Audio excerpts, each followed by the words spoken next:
Assalamualaikum warahmatullahi wabarakatuh. Pada kesempatan ini saya akan membahas metode penelitian pendidikan anak usia dini. Bicara tentang metode penelitian, sebenarnya awalnya mesti bermula dari sebuah persoalan. Penelitian itu dasarnya dilakukan untuk memecahkan sebuah, apa sih sebenarnya masalah itu? Kalau saya sih berpikir bahwa masalah itu sebenarnya itu adalah kesenjangan antara keinginan dan kenyataan. Antara yang seharusnya terjadi dengan kenyataan yang menggambarkan itu belum terjadi. Itu ada masalah. Anda ingin punya uang.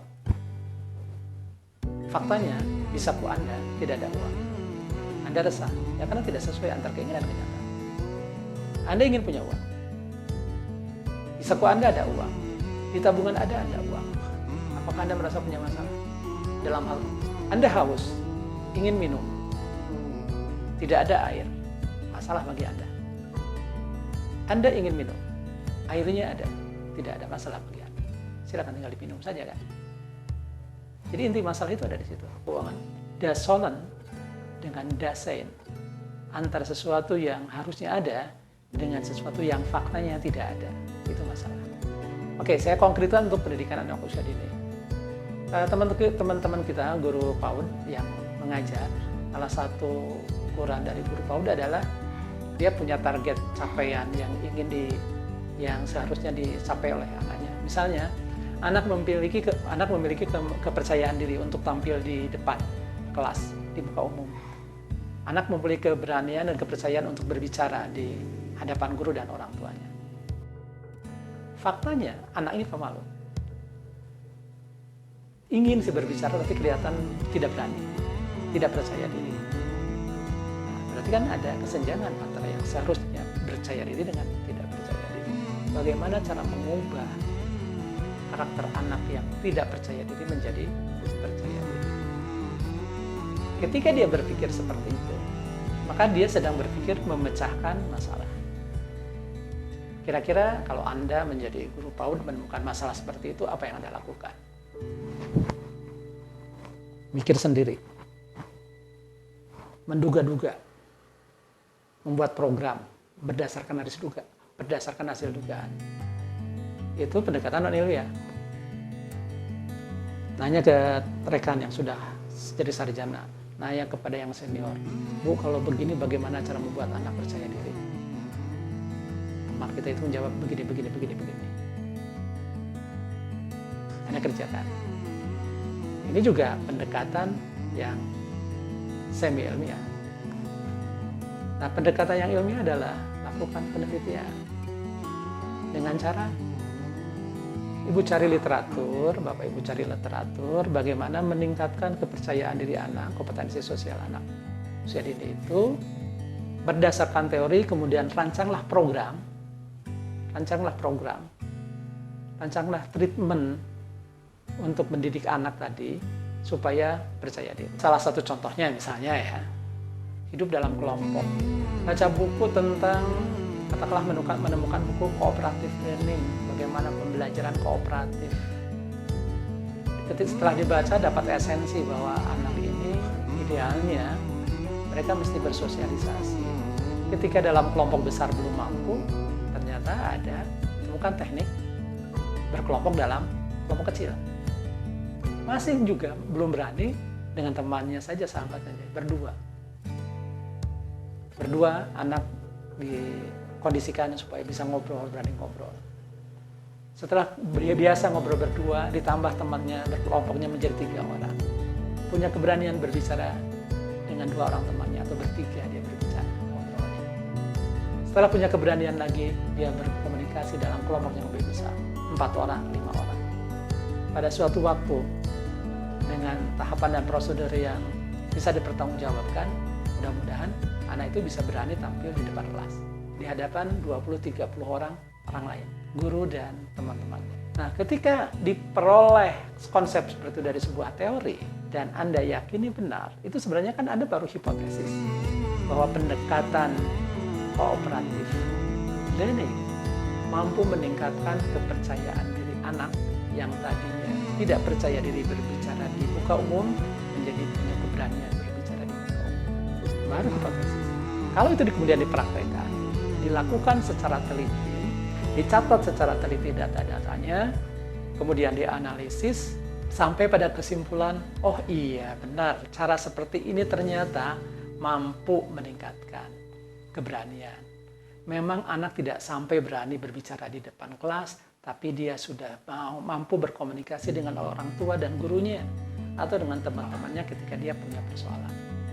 Meskipun tidak sampai pada tujuan yang maksimal, setidaknya ini sudah bisa membuktikan bahwa pendekatan cooperative learning mampu meningkatkan keberanian berbicara anak. Misalnya, itu contoh. Ibu-ibu, bapak-bapak, dan pemirsa yang saya hormati, bicara tentang masalah-masalah pendidikan yang bisa saja muncul di antara kita, di kalangan kita, itu tergantung dari sumbernya sih sebenarnya. Ada yang disebut dengan komponen raw input, masukan. Kita ke dalam proses pembelajaran anak usia dini, mungkin masalahnya bersumber dari anaknya, karakternya. Seperti tadi anak tidak punya keberanian berbicara di muka umum, itu juga salah satu bentuk kan. Terus ada anak yang hiperaktif, terus ada anak yang ingin selalu bersama dengan orang tua, atau ingin saja dengan sahabatnya yang tertentu. Ada anak yang bawa-bawa mainan saja kemana-mana dan tidak boleh dilepas mainan itu. Itu adalah kendala persoalan yang dibawa oleh anak. Bukan sesuatu untuk ditolak, itu adalah sesuatu tantangan untuk diperbaiki. Jadi masalahnya bisa dari sini. Yang kedua, ya instrumental input. Bisa jadi sebuah proses pembelajaran itu berawal masalahnya dari pengetahuan gurunya sendiri yang tidak memadai untuk itu. Keterampilannya yang masih kurang, pengalamannya yang tidak terlalu banyak. Makanya ada proses, ada program sarjana kedua, ada kuliah kembali, harus menyelesaikan pendidikan 1. Tidak cukup dengan itu, ada pendidikan profesi guru, ada pengembangan kompetensi guru berkelanjutan, pelatihan-pelatihan yang harus diikuti. Itu sebenarnya juga untuk menanggulangi persoalan yang berasal dari instrumental input, dari kompetensi gurunya. Bisa juga dari sumber belajar, lingkungan, peralatan, sarana prasarana yang tidak memadai. Bisa saja masalahnya di situ. Atau dari kurikulum.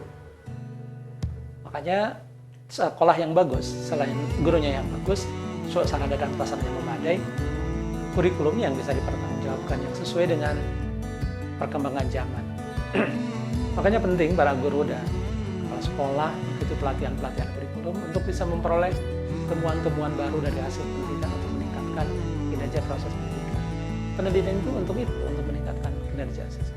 Kemudian ada komponen lingkungan di luar sekolah, masyarakat, orang tua, tempat. Salah satunya sekarang ketika saya membuat video ini, kita ada masalah COVID-19, ada virus corona yang membuat kita mesti stay at home, work from home.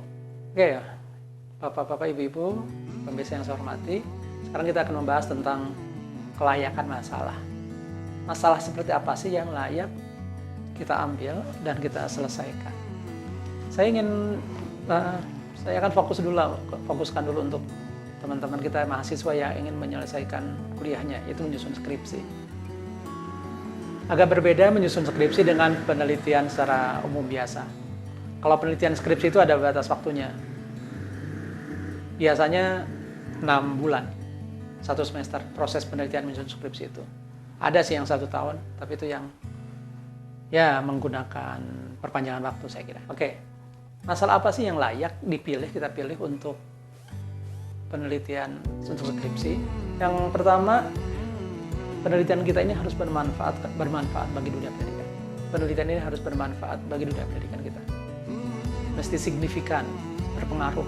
Ada guru yang melakukan penelitian menggunakan kurikulum 90, kurikulum KBK, bukan kurikulum 2013, bukan kurikulum nasional yang sekarang. Itu bisa sih, tapi tidak signifikan, tidak berpengaruh. Nanti ketika digunakan harus menggunakan kurikulum yang baru. Mungkin lebih baik kalau melakukan penelitian pembelajaran, gunakan penelitian berdasarkan kurikulum yang baru, jangan kurikulum yang lama. Atau kurikulum yang belum ada, tapi akan menjadi perbaikan dari kurikulum yang baru. Itu kira bisa. Mengandung nilai-nilai inovatif, kebaruan. baru itu belum tentu seutuhnya semuanya baru, tapi mungkin ada komponen tertentu yang baru ya. Metode jigsaw misalnya, yang tipe stud, itu sudah dilakukan orang. Tapi apakah itu pernah dilakukan untuk kondisi PAUD yang Anda miliki dengan karakteristik PAUD yang Anda miliki? Belum tentu, browsing dulu. Bahkan bisa jadi belum pernah dilakukan. Jadi ada hal yang baru. Ini hal yang ketiga, syarat penelitian itu mesti visible, mesti bisa kita kerjakan. Datanya, sumber datanya ada, bisa kita peroleh. Jangan cari penelitian yang sumber datanya sulit kita peroleh. Contoh misalnya, Anda ingin mengetahui bagaimana pola asuh orang tua terhadap anak usia dini untuk persiapan masuk sekolah. Itu bagus kan? Tapi Anda ingin menelitinya di Papua, padahal Anda orang Subang. Jauh sekali. Dan sebaliknya, teman-teman dari Papua, saya kira tidak realistis melakukan penelitian teman-teman kita di Subang, padahal dia tinggal di Papua. Itu dari aspek jarak. Jadi carilah yang dekat, yang sumber datanya ada. Pilih juga penelitian yang masalahnya benar-benar Anda kuasai secara teoretis. Pola asuh. Anda paham tentang pola asuh? Sudah berapa buku yang Anda baca tentang pola asuh? Sudah berapa penelitian yang sudah Anda baca tentang pola asuh? Kalau Anda belum punya buku satupun, tahu sedikit dan pernah membaca penelitian, tunggu dulu, jangan memilih pola asuh untuk Anda jadikan. Mengapa? Anda harus baca lagi. Harus Anda baca banyak. Tapi kalau Anda sudah terbiasa dari dulu dengan macam-macam teknik mengasuh, sudah pernah ikut pelatihan sana-sini, pengetahuan Anda memadai tentang itu. Ketika kuliah membaca buku, dapat juga pola-pola pengasuhan anak. Nah, kalau demikian, memang Anda sudah siap melakukan itu.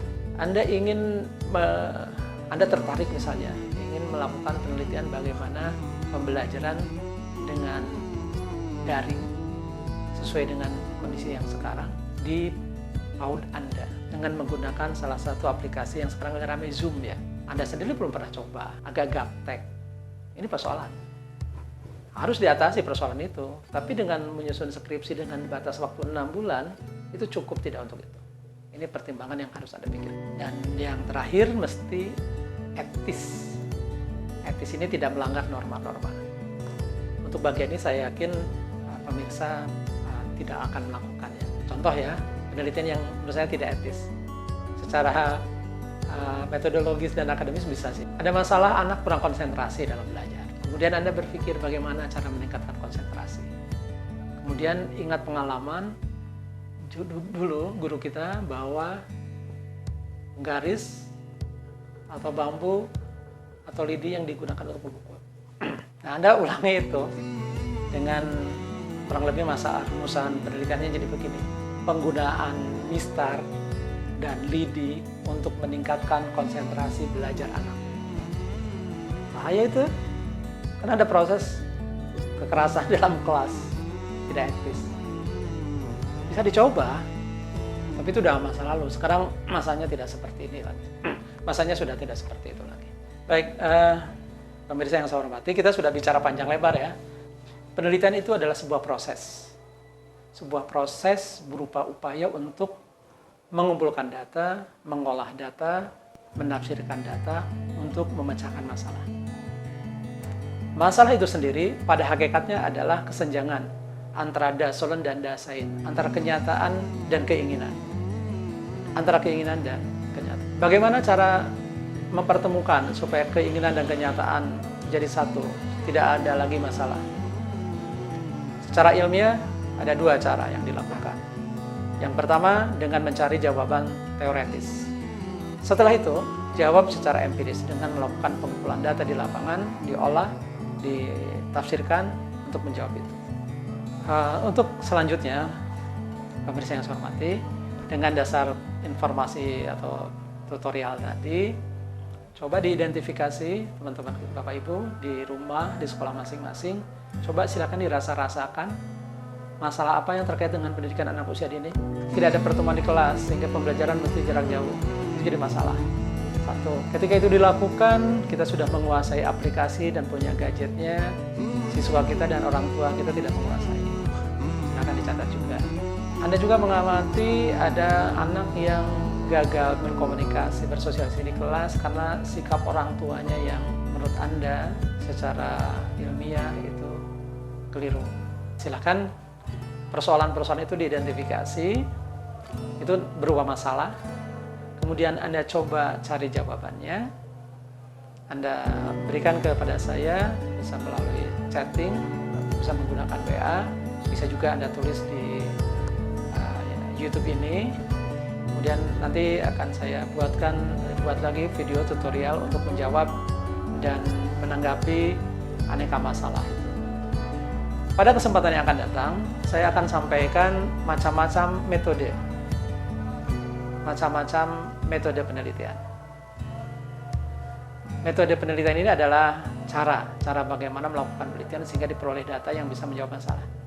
Ada beberapa macam metode penelitian dan akan saya sampaikan itu mudah-mudahan bisa menjadi alternatif bagi Anda. Ketika saya mengomentari masalah-masalah yang Anda ajukan, nanti mau tidak mau akan terbahas juga konten teorinya. Ya mudah-mudahan semua bisa terjawab, tapi setidaknya nanti akan saya pilih pertanyaan yang bisa mewakili yang lain. Terima kasih atas perhatiannya. Mudah-mudahan kita selalu diberi kesehatan dan ilmu yang bermanfaat. Assalamualaikum warahmatullahi wabarakatuh.